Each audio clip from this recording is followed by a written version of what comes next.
આમ જોવા જઈએ તો અમે અમારા 3 તાલુકા પોરબંદર, કુતિયાણા, રાણાઓ થઈને તાલુકા વિકાસ અધિકારી પાસેથી માહિતી મગાવી. એ મુજબ 1900થી વધારે ગોચરના દબાણો થાય છે અને એ દબાણો બાબત જે દબાણ રજિસ્ટરે ચડ્યા છે એ દબાણો આ 1900+ છે. જે દબાણો દૂર કરવા માટે જે સુપ્રીમ કોર્ટની હાલમાં જ જે નવી SOP આવી છે એ મુજબ એમને નોટિસ આપી, એમની સુનાવણી રાખવી, હુકમ કરવા અને દબાણ દૂર કરવાની તારીખ નક્કી કરી. એ મુજબની અમારી કાર્યવાહી શરૂ છે.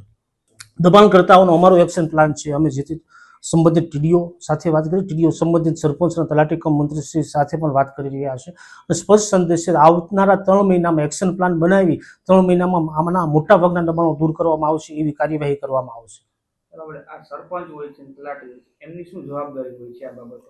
દબાણ દૂર કરવા બાબત સૌથી પહેલી જવાબદારી ગ્રામ પંચાયતની છે. પંચાયત એક્ટની કલમ 105 મુજબ જવાબદારી સૌપ્રથમ ગ્રામ પંચાયતની છે. અને સરપંચ અને તલાટી આ જવાબદારી ન નિભાવે તો ચેન કઈ રીતે કામ કરતી હોય? આ ગ્રામ પંચાયતની જવાબદારી છે. ગ્રામ પંચાયત પોતાની જવાબદારી ના બજાવે તો પછી એમની વિરુદ્ધ પંચાયત એક્ટની કલમ 57(1) મુજબ એમની વિરુદ્ધ દરખાસ્ત કરી સમગ્ર બોડીને આપણે ડિસમિસ કરવી પડે અને વહીવટદાર નિમવા પડે. પછી વહીવટદારે આ દબાણ દૂર કરવા પડે.